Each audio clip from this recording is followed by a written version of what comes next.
Yo, yo, yo, yo, yo, what's good? What's good? What's good? What's good? What's good? Yo, listen, man. Is any of these things on? Okay, cool. Hopefully that's not too loud. Welcome to another episode of Think Pieces and Conversations. We're gonna do things a little bit different, a little bit more interesting. Just a tiny bit. I'm a gamer, so there are things that's happening in the political field that are affecting gaming as a whole. Huh? Yes, you see me, you hear me. This guy is well spoken, all that. But I am a gamer. I am a fighting game head. Okay. This is what I love. I love video games. I stream on Twitch every Tuesday, Wednesday, Thursday. We could be playing a shooting game or we could be playing a fighting game. But I want to talk about these tariffs, these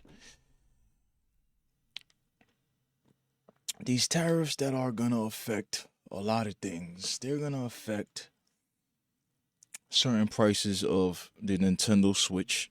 Like that's a gaming console that's coming out soon. The Nintendo Switch 2. Um and future things that's gonna happen. So I was having this debate with a guy. I was having a debate, talking about tariffs and all that stuff. And whether you believe it or not, whether you want to believe it or not, they are extremely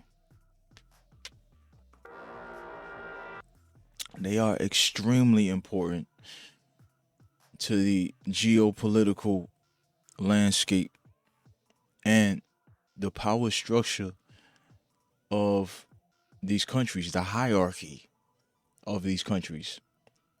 The hierarchy of these countries has been a certain way for a very long time. The United States has been number one for a very long time. I am an American. I live in the United States. So if you ask me, I want this country to stay number one for the foreseeable or unforeseeable future.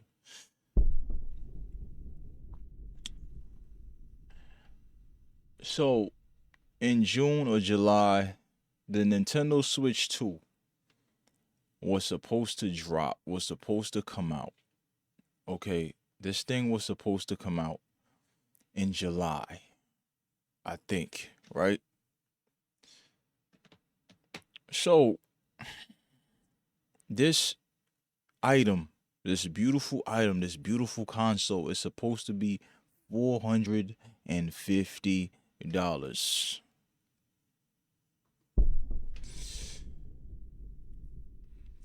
As you know, there is a tariff that Trump has ordered, but today I think all of those are delayed, but China's tariffs.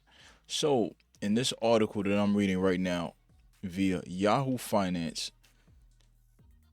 Nintendo Switch 2 pre-orders delayed to assess tariffs. If you are looking forward to owning a Nintendo Switch, you may have to wait a while. The Nintendo company is actively assessing in the wake of the US President Donald Trump's tariffs, according to Wired magazine. The new system, which is expected to drop this summer, comes with a $450 price tag. That's about a PS5. I don't know what PS5s go for right now. PS5 Pros. I don't have those, but they're about $500. I think. I don't know. Tell me if I'm wrong in the chat. But that price, the $450 price tag, was calculated before the Trump administration's tariff went into effect. It creates a challenge, Nintendo of America President Doug Bowser told Wired. It's something we're going to have to address. Nintendo manufacturers primarily in Vietnam, Cambodia, and China, which now have 46%, 49%, and 54% tariffs, respectively. Now they've taken the step of delaying the pre-orders. Let me ask you guys a question, okay? Let me ask you guys a question.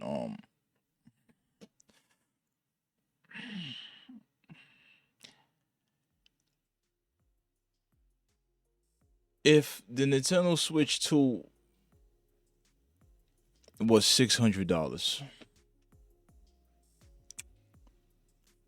if you want the Nintendo Switch 2 that bad, would you still pay for it?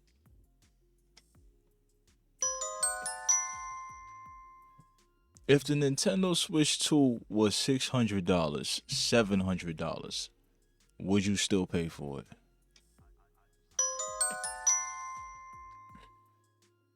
If an extra $200-$300 is the deciding factor of your country being better than it ever was, or it is a step amongst many steps, thousands of tiny steps that these tariffs will implement because the United States has been robbed.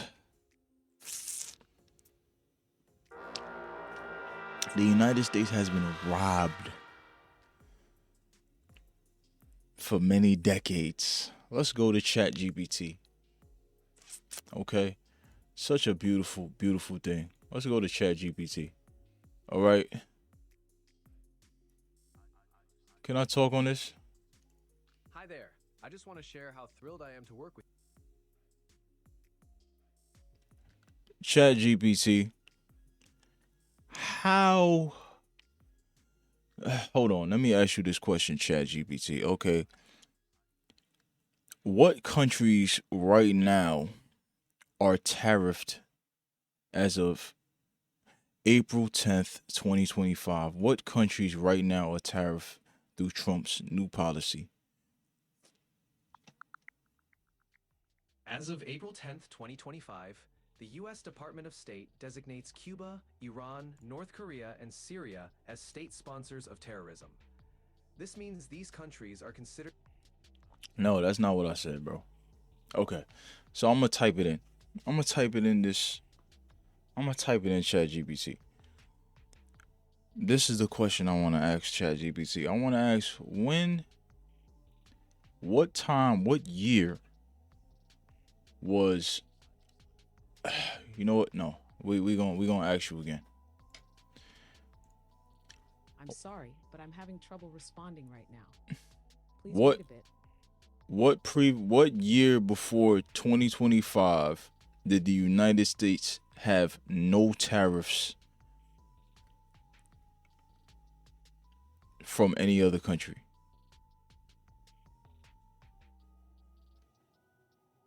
Okay, this thing ain't working.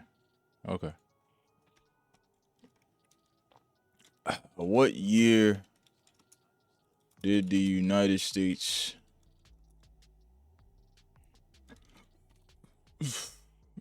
stop tariffing? Or no, didn't have income. What year did the United States did not have income tax?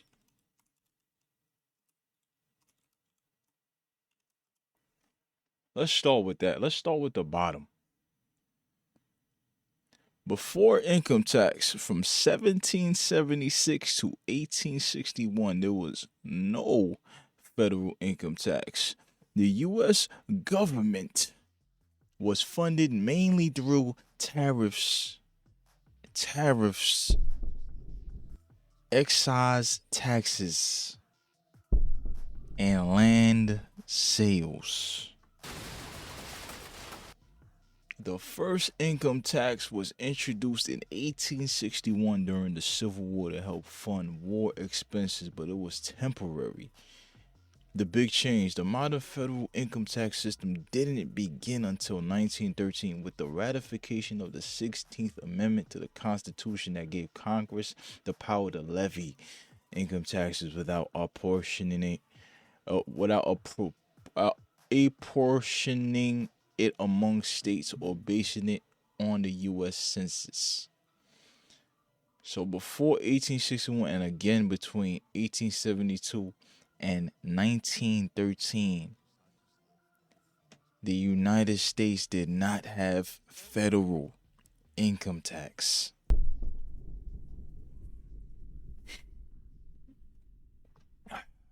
So people that have been indoctrinated within this new system of having income tax for so long 50, 60 years, well, more than that because it's ended in 1913. So a little over 100 years we have been indoctrinated into this new system of having an income tax. So that's about as long as of a time you need to think that this is normal. Okay. We stopped tariffing you guys, right? We stopped tariffing these countries, or we put a very, very low tariff on these countries, in which that led us to export our jobs to another country. I'm a gamer just like whoever else watches this. Used to be very hardcore in gaming. But the gaming ain't gonna be the same in this country, or the country and the means of even going out and freely buying video games and having a job to pay for hobbies such as that. Because if the economic system here fails, if we stop being number one, if we don't get our bread back for building or giving these other countries that were decimated during times of war and lending them our power, our economy to rebuild, you can tariff us, but we won't tariff you, or we're going to provide you with a very low tariff. If we were provide them with a very low tariff for a very long time, for too long, the country start to get strong, too strong. They completely and still have access to the number one consumer on earth, which is the United States of America. The place that you take for granted. Any American that's watching this, the place that you take for granted. So yes, if I wanted the Nintendo Switch 2, and for a year the Nintendo Switch 2 was $700-800, and I really wanted it that bad, and this would be the step to having our country being back number one. Let me take my glasses off. This would be the chance that we get to stay number one. We get to bring our jobs back. We get to bring our manufacturing back. We get to stop our reliance, or at least decrease our reliance on these countries by a significant margin. You hear the flames in the back. I'm about to start cooking. If we get to do all that, what does a little price hike matter to you? If you don't want it, don't pay for it. Let me ask ChatGPT another question, since people think this economy is going out of whack.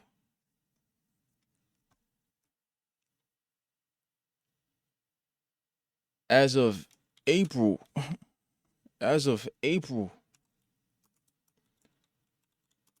10th, 2025, did the US, did the United States inflation rate drop?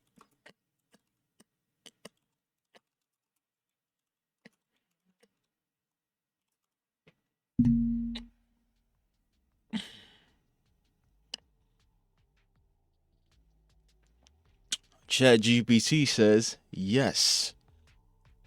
As of April 10th, 2025, the United States experienced a notable decrease in its inflation rate. The Consumer Price Index CPI rose by 2.4% in March 2025 compared to the same month of the previous year, down from a 2.8 increase in February. This represents the lowest annual inflation rate since September 2024.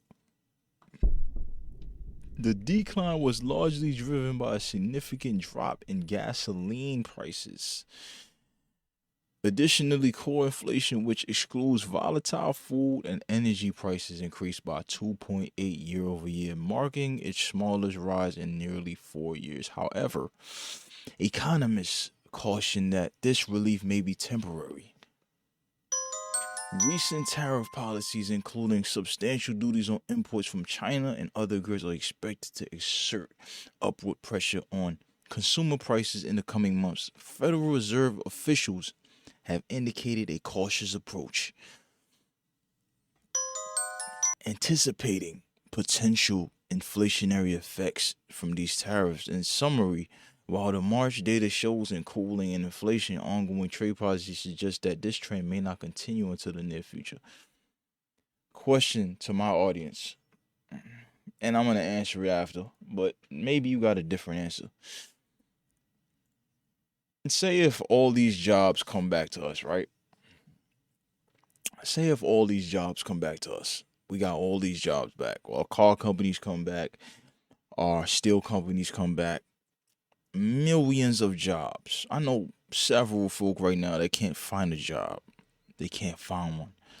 But imagine you could just go outside today and you could just find a manufacturing job fast. Yo, these jobs are open because they just came back. They just came back from China. So we got this job back.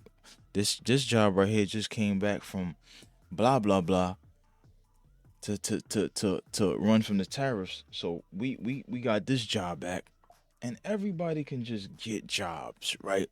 Everybody's making more money. The economy is flowing. Gas prices are down. Oil prices are down. Everything is down. So you making, say if you the average price of America or the average employment rate is the same, but everything has decreased, but products from other countries. So while your utilities is cut in half, everything is cut in half. The special gaming system that you want to buy might not be $299 no more. It might be $500, but you got so much extra money from the economy flowing. Every money is going in and out the right places. There's no waste in the government. There's no mistreatment of taxpayer dollars. There might be no taxpayer dollars unless you're above a $150,000 a year salary maker because of the new policies that's going to be implemented. So everybody under 150,000, which is at least 80% of the US. Let me ask ChatGPT another question. Hold on, because I don't want to get this wrong.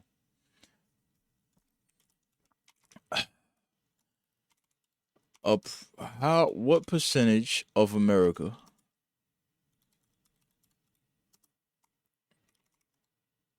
of North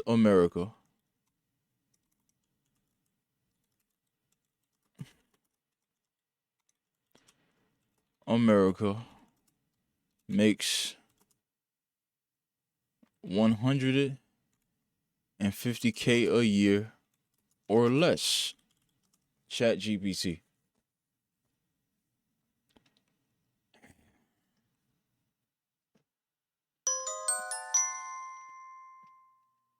Determining the exact percentage of individuals in North America. Let's turn the flames on because I need people to learn these things. Determining the exact percentage of individuals in America earning 150,000 or less annually is complex due to varying income distributions across the United States, Canada, and Mexico. However, focusing on the United States, we can provide some insights. Individual incomes, according to the U.S. Census Bureau annual ASEC survey, the median individual income in 2021 was approximately $44,225, with the mean income of around $63,214. This indicates that a significant majority of individuals earn less than 150,000 annually. Data from the U.S. Census Bureau reveals that about 80% of American households earn less. 80%, I was right on the money. Earn less than 150,000 per year. Specifically, approximately 15.5 households earn between 100,000 and 150,000. So, under 150,000 is 80% of American households. 100,000 to 150K is 15%, and about 8% earn between 150K and 200, and even less above that. So I would pay 1,000. Listen to me. If I really wanted the Nintendo Switch 2, if I really wanted it, and I had to have it in July, whenever it comes out, I would pay $1,000 for it. You know why? Because in 2 or 3 years, if everything goes right with tariffs, if everything goes right with the income tax plan, if everything goes right with this, with that, imagine you saving $4 to 8, 12, 15, $16,000 a year because you don't gotta pay income tax.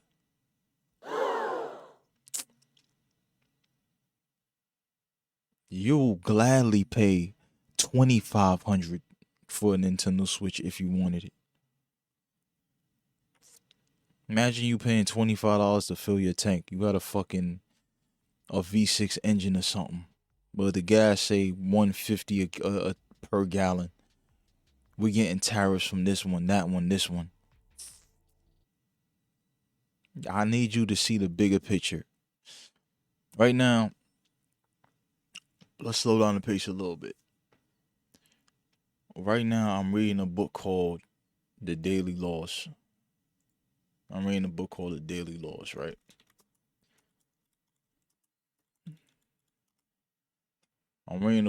The Daily Laws. I need y'all to see this because I need everybody to buy this book. Okay? It's called The Daily Laws. And within this book, this is by Robert Greene. Okay? He's the author of Human Nature, Mastery, Strategy, The Laws of Power, The Art of Seduction. And he put all his books into one book. Okay, he put everything into one book. So I got this book. I didn't read all these books. I read only The Laws of Power and The Art of Seduction. So cool. I was like, I didn't read the other 3, but I wanted the other 3. But we get the greatest hits of everything put together. And I wanted to read The Laws of Power again. But since everything is in this, let me just get this and get my full course meal off of this one book. In a section of this book around the September section, because it's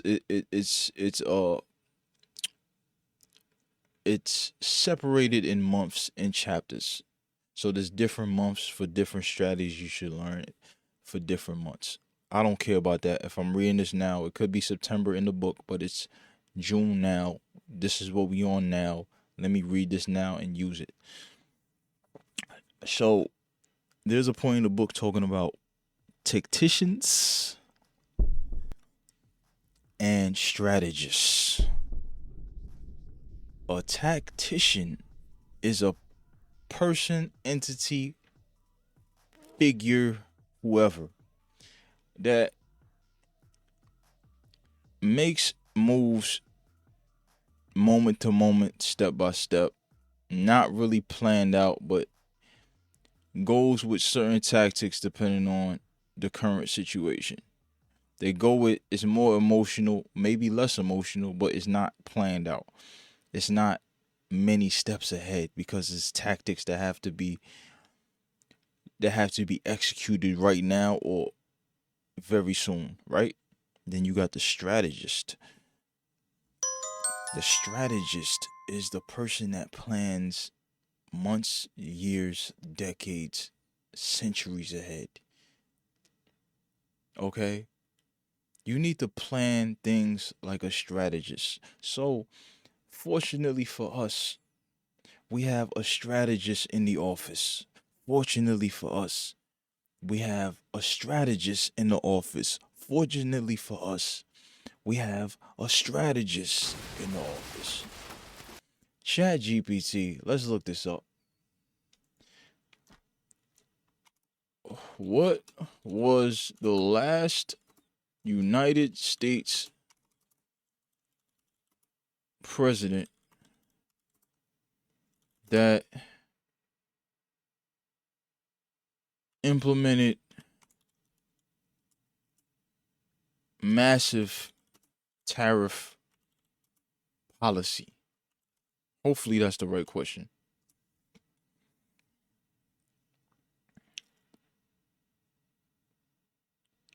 No, no, no, no. Before Donald Trump. Before Donald Trump.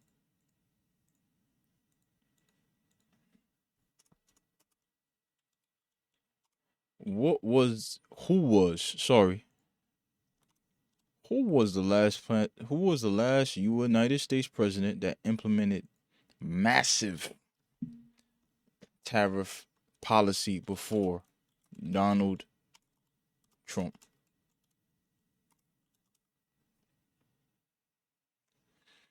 The last, oh my God.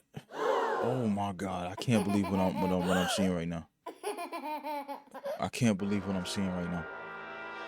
The last US president to implement massive tariff policies before Donald Trump was Herbert Hoover with the Smoot-Hawley Tariff Act, signed by President Hoover, raised tariffs on over 20,000 imported goods to protect American farmers and manufacturers during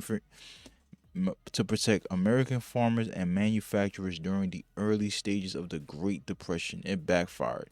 Other countries retaliated with their own tariffs. Watch this. It would be a bad idea to put tariffs on other countries while you're suffering in a Great Depression. You're no longer a superpower. So he made a drastic mistake.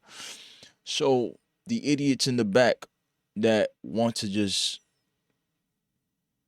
worry about their narrative, to find any information that backs their narrative of this guy is making the wrong idea or doing the wrong thing for the country. We're not in a global depression. We are still the strongest country in the world, but it has been contorting from the inside.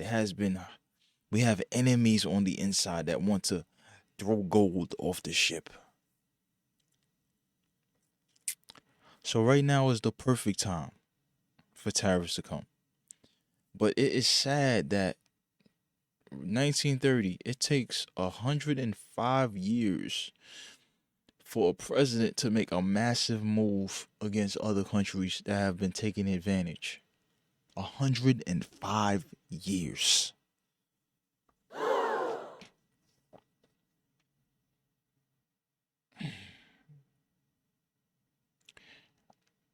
People want change. People want change, right? They want change, but they're unwilling to go through the changes, to go through what needs to be done to change, which is drastic effort. It's aggressive effort. It's aggressive moves. It's going with your word, walking, taking those steps, and not turning back. Would you pay $1,000 for the Nintendo Switch 2? And what if that $1,000 was worth your country being the greatest ever? What is that? What if that was worth your country not ever having to pay income tax? The citizens of your country, you not paying income tax ever, saving you 4 figures, 5 figures, 6 figures, depending on how much you make. Let me not say 6 figures, 5 figures, probably the maximum. What would you pay on a product for your country to be greater than ever? Okay? What would you pay? I'm out of here.